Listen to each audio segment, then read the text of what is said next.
Okay, we're back at it. Another episode 3. You already know. Welcome to the channel. My name is Ore, and yeah, today's gonna be a fun day. So I'm just gonna try. Today we're gonna be talking about a recent photo shoot that I actually did.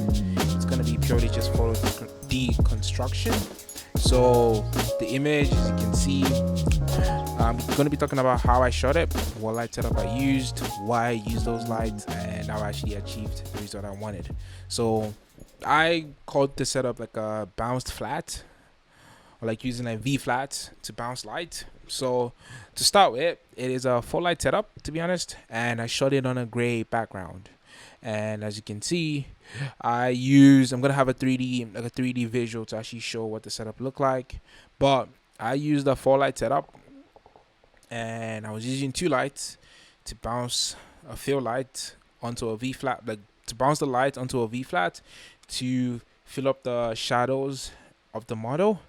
And then I used two different umbrellas in the back, one on the left, one on the right, to fill up the background and just to give it like a little bit of texture.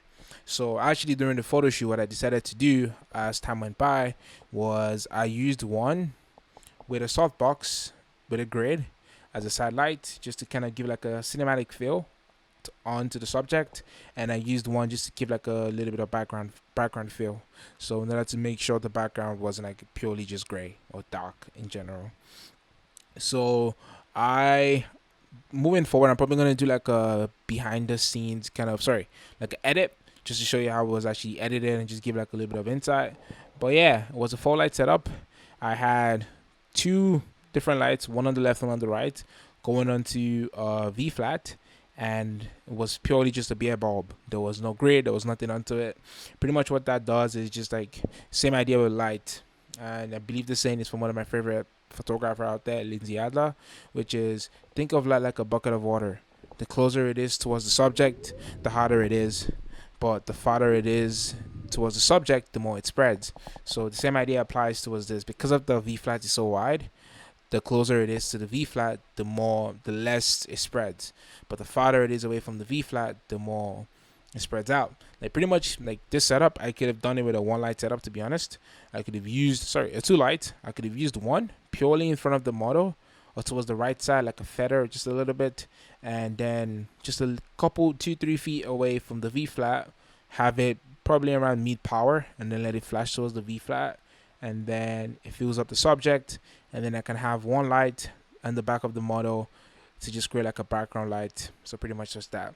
But yeah, it's just a quick video just to break down the recent photo shoot that I did. I do have like a behind the scenes video I'm gonna throw into it just to give you guys a little bit of more insight to see what it looks like. But yeah, let me know in the comment section if you guys want a little bit more insight on how I actually edited the picture itself to show you what it looks like, and let me know if you guys want more of this. I know it's not the best behind the scenes video, working towards that. I'm going to be doing more b-rolls of photo shoots that I do. I got a couple coming up soon. I'm going to be shooting with Dini Noel, my favorite makeup artist out there, and a couple of mode models international, I believe. A couple of the models are going to be doing a lot of beauty photo shoots, a couple editorial, and let me know if you guys want to see more behind the scenes to show you how it was actually achieved and stuff like that. Anyways, I gotta go. You guys drop a comment, like the video, subscribe. You already know the same old YouTube stuff, and I will see you guys in the next one. Peace.